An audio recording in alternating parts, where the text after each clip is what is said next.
ये टाटा की सिग्ना 3718 टीके, मतलब ये टिपर है और इसमें गाड़ी में पिकअप की समस्या है। ड्राइवर से बात करके देखते हैं क्या समस्या है, क्या तकलीफ है काका गाड़ी में। दो कोड सेंसर कोड आ गए हैं तो गाड़ी बहुत दब रही है। मतलब दो लाइट जल रही है और गाड़ी दबती है। दबती है। ठीक है, चेक कर लेते हैं। जो पुल पे दबती है, टेकरे पे दबती है, हर जगह दबती रहती है। रनिंग में भी बहुत पिकअप कम करती है। ठीक है, देख लेते हैं। ये इस गाड़ी का क्लस्टर मीटर है और इग्निशन जब ऑन करेंगे, चाबी ऑन करने के बाद सभी लाइटें आके जल्दी चली जाएंगी। उसके बाद हम गाड़ी भी स्टार्ट करेंगे। दो लाइट दिख रही है, एक MIL का और एक चेक इंजन का। तो ये दोनों ही लाइट है, लेकिन गाड़ी को जब हम स्टार्ट करेंगे, गाड़ी स्टार्ट करने के बाद सभी लाइटें चली जाती हैं, बस MIL लाइट और चेक इंजन का लाइट दोनों जल रहा है।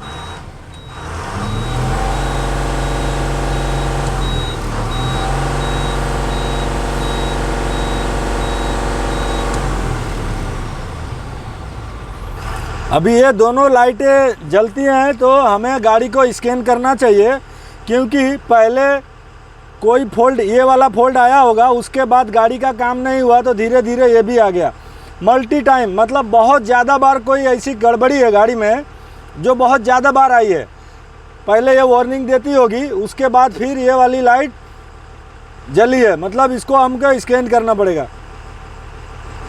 ये हमने इनलाइन मिनी को कनेक्ट कर दिया है। कनेक्ट करने के बाद इसमें जो फॉल्ट कोड आ रहा है, ये हमारे इनलाइन मिनी में ये फॉल्ट कोड दिखा रहा है। दो एक्टिव फॉल्ट है, एक फॉल्ट है 3143 और दूसरा 3144। इन दोनों फॉल्ट कोड को हमें स्कैन करने के बाद एक्टिव का स्टेटस दिखा रहा है। 3144 और 3143 intake temperature sensor, SCR intake temperature sensor का जो फॉल्ट कोड आ रहा है दोनों, तो ये हमारा जो टेम्परेचर सेंसर है, ये SCR का सिस्टम है। उस पर जो पहला टेम्परेचर सेंसर है वो इनटेक का है, दूसरा जो है हमारा नॉक सेंसर है, लेकिन इसी के अंदर आउटलेट का टेम्परेचर सेंसर भी अंदर ही आता है। तो इनटेक लिखा है, इसका मतलब हमें आगे का जो सिर्फ टेम्परेचर सेंसर है इनटेक वाला, उसे चेक करना है। तो उसके वायरिंग को निकालेंगे और उसके कपलर पे दोनों दो वायर का है ये सेंसर। दोनों कपलर पे, एक पे ग्राउंड, एक पे 5 वोल्ट का हमारा करंट, एक पे ग्राउंड की क्वांटिटी आनी चाहिए और एक पे 5 वोल्ट आना चाहिए। दोनों को हम चेक करते हैं और देखते हैं क्या समस्या है उसमें या वो सही है। तो फिर हमारा टेम्परेचर सेंसर ख़राब हो सकता है। अगर वायरिंग सही होगा तो टेम्परेचर सेंसर में समस्या होगी। ये हमारे टेम्परेचर सेंसर का कपलर है, 2 वायर का आता है ये। इसको पहले थोड़ा सा ये लाल वाला लॉक दिख रहा है, इसको हल्का बाहर करेंगे, उसके बाद यहाँ से दबा के और इस तरह से अलग कर लेंगे। और ये जो कपलर है, आने वाला कपलर है, सेंसर का नहीं। सेंसर वाले कपलर पे तो हमें रेसिस्टेंस चेक करना है, क्योंकि टेम्परेचर सेंसर है। तो इस कपलर पे हमें एक में ये जो ग्रे कलर का दिख रहा है, ग्रे कलर का लगभग कहीं भी वायर दिखेगा तो ज़्यादातर आम कलर कोड है ग्राउंड का। और ये जो दिख रहा है सफ़ेद पे ये ब्लू कलर का पट्टी दिख रहा है, कलर थोड़ा सा डल हो गया है। तो इसमें 5 वोल्ट का करंट आना चाहिए। अगर ये सही है तब हमें सेंसर चेक करना पड़ेगा। तो अब इसका हम वोल्टेज फटाफट चेक कर लेते हैं। ये वाइट वाले वायर पे हम वोल्टेज करके चेक करते हैं। तो ये हमारा वोल्टेज आ रहा है 0 पॉइंट, काका चाबी ऑन करो,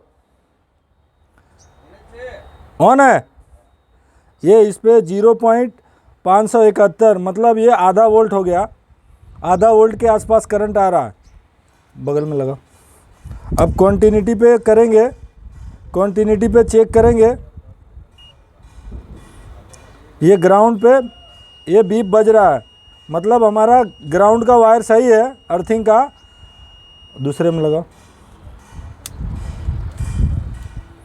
ये वोल्टेज पे करने के बाद ये 0.589, मतलब आधे वोल्ट का करंट आ रहा है। मतलब ये कहीं से वायरिंग में हमारे समस्या है। यहाँ पे 5 वोल्ट का करंट आना चाहिए। तो इसको हम कपलर खोल के देख लिए यहाँ पे। अब इसका जो है वहाँ से वायरिंग का बंडल इस तरह से आया है। तो ये हमें यहाँ पे बड़ा वाला जो कपलर आता है इसका, यहाँ से उस पिन पे 5 वोल्ट का करंट आ रहा है कि नहीं, इस बड़े कपलर को हम खोल के देखेंगे, इस वाले को। हमने इस कपलर को खोला है, इन दोनों को ऐसे अलग करके, और इस कोने में सबसे लास्ट में जो पिन है ये 5 वोल्ट की, यहाँ से टेम्परेचर सेंसर का कनेक्शन चेक किया है, कंटिन्यूटी सही आ रही थी। और यहाँ पे हमने वोल्टेज चेक किया, वहाँ पे भी वोल्टेज आ रहा था। मतलब ये हमारा कपलर शायद ढीला था। तब इसको क्या काम करेंगे, WD-40 मार के साफ़ कर लेंगे। और ये खींचा हुआ था, ये तना हुआ था, हमने इसको फ्री रखना है। वायर ऐसे गाड़ी हिलती है तो ये हिलता है गाड़ी के साथ, तो अच्छे से फिटिंग करना है। और ये लूज होना चाहिए, खींचा हुआ नहीं रहना चाहिए। खींचा हुआ रहेगा तो ये हमारा जो 5 वोल्ट का करंट की समस्या थी, किसी में भी समस्या आ सकती है। तो इसको अब एकदम फ्री सही से फिटिंग करके पीछे से हम सील करेंगे यहाँ से, और उसके बाद सही से फिटिंग करेंगे। उसके बाद टेम्परेचर सेंसर के कपलर पे हम फिर से चेक करेंगे अब हमारा वोल्टेज आया कि नहीं। यहाँ भी आ रहा है, और यहाँ से टेम्परेचर सेंसर की जो 5 वोल्ट की सप्लाई है उसमें कंटिन्यूटी सही आ रही है। तो अब इसको हम फिटिंग कर देते हैं, उसके बाद फिर वहाँ चल के वोल्टेज चेक करेंगे।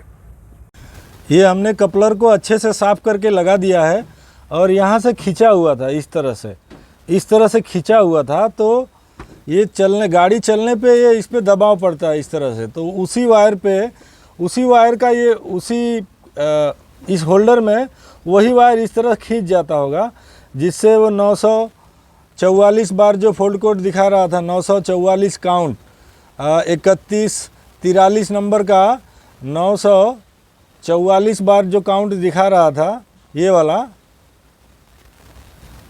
तो उसके वजह से ये पकड़ छोड़ करता था। इसको हमने फ्री कर दिया, वहाँ से सही से ले लिया इधर, और ये इधर सही से। अब यहाँ पे हम क्लैंप करके इसको माउंट कर देंगे, तो किसी वायर पे कोई दबाव नहीं रहेगा, ये फ्री रहेगा। और कभी किसी ने इसका वायरिंग खोला था तो इसका ECM का मेन सप्लाई इसी तरह हवा में हिल रहा है। इसको भी हम सही से माउंट कर देंगे चेचिस के साथ, अच्छे से क्लैंपिंग करके।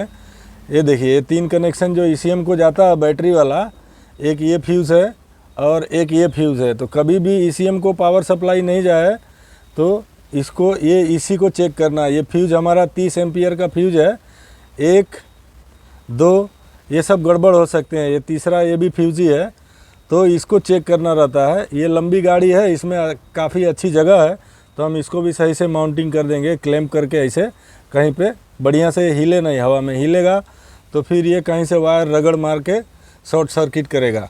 तो अब हम देखते हैं हमारे सेंसर पे वोल्टेज आया कि नहीं। ये मल्टीमीटर को हमने इसको लगाओ कपलर पे, ये वाला कपलर पे इसको लगाओ। इसको मल्टीमीटर को हमने वोल्टेज पे सेट कर दिया है। और ये जो दिखाओ, इधर वायर दिखाओ, ये सफ़ेद वाले वायर पे, इस सफ़ेद वाले वायर पे जो हमारा आधे वोल्ट का करंट आ रहा था, आधे वोल्ट का, जहाँ 5 चाहिए था, अब वो आया कि नहीं। तो ये ग्राउंड यहाँ पे हम यहाँ पे लगा देते हैं, बैटरी ज़रा दूर है तो यहाँ पे लगाएंगे। और ये देखिए, ये 5 वोल्ट का करंट आने लगा, मतलब अब हमारा नॉक सेंसर सही, हमारा टेम्परेचर सेंसर में जो पावर सप्लाई चाहिए थी अब आने लगी। पहले आधी की थी, आधे वोल्ट के जैसे आ रही थी, 0.500 समथिंग का आधा वोल्ट का लाएगा।